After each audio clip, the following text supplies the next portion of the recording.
Hello friends, this time I am back with a classic recipe that is a favorite of many including me, and that is the rava dosa. Now, unlike regular dosas, this doesn't require too much preparation and prior fermentation, and this can be made instantly. Now, many people fear making a rava dosa at home and think that you can only have it at restaurants. So here, I'll show you an easy and a healthy way of how to make rava dosa at home. Now, many people add maida or refined flour to it to give it some binding, as this doesn't have any dal as in regular dosas to hold it together. Now, not only is maida or refined flour extremely unhealthy for us, what also happens is that adding maida to the batter tends to the addition of copious amounts of oil for it to cook. Whereas without maida, we can cook it with about 1/3 the amount of oil. So, without wasting any further time, let's get started with my healthy version of rava dosa. And the ingredients for this are 1 cup of rice flour. You can get it at any South Indian store or even online, and it can be made at home also. 1 cup suji or wheat rava, 1 teaspoon jeera or cumin seeds, 1 to 2 green chilies depending on how spicy you like, half teaspoon chopped ginger. Now ginger and green chilies are again optional. 1 teaspoon salt or as per taste. 4 cups water, this will depend on the texture of your rice flour, and 3 to 4 teaspoon of refined oil for cooking.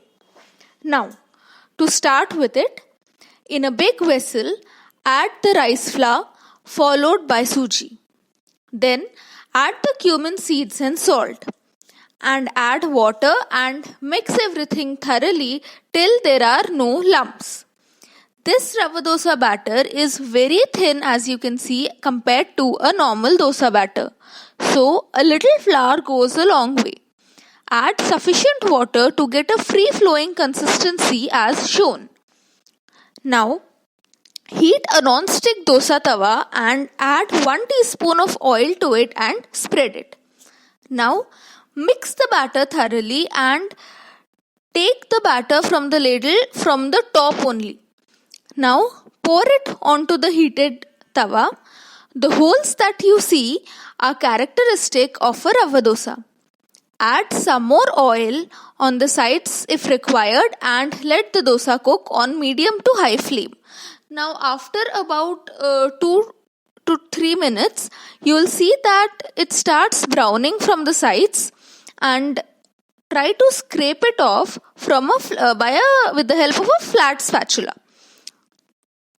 Now, one thing that you must remember while making any kind of dosa is that the first dosa always sticks to the pan or breaks.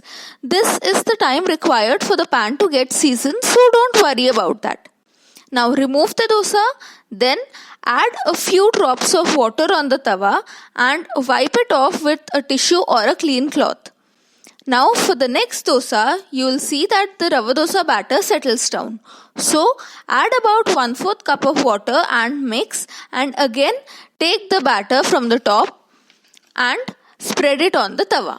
From now on, we don't need to add the oil beforehand. Spread the batter fully on the tawa and let it cook. Again, you'll see the sides browning. Start removing from the sides, fold it and transfer it onto the plate. Now, traditionally, people like to add green chilies and ginger to it. So, next up, I am going to show you that version as well. Again, add water to the batter, mix and pour it on the tawa, and immediately spread the chopped green chilies and ginger over the tawa and lightly press it without disturbing the dosa. At this stage, you can also add chopped onions. It will be onion rava dosa. You can add grated or shredded coconut. It will be coconut rava dosa. I personally like it plain though. Now, let it cook, and you may need to turn the tawa so that the flame gets distributed equally on all the sides and each side cooks fully if you also have a big tawa like me. So, once it's cooked, remove it on the plate, and here your healthy, quick, easy rava dosa is ready to be had in breakfast, lunch or dinner. You can have it along with coconut chutney or sambar or tomato ketchup or even kharapudi that I'll show you in my upcoming videos, or even plain as it is. Just one important thing is that you need to have this dosa hot immediately after making, as otherwise it tends to get soggy very quickly.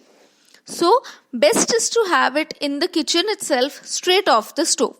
So do try this recipe and like, share and subscribe to my channel. Bye.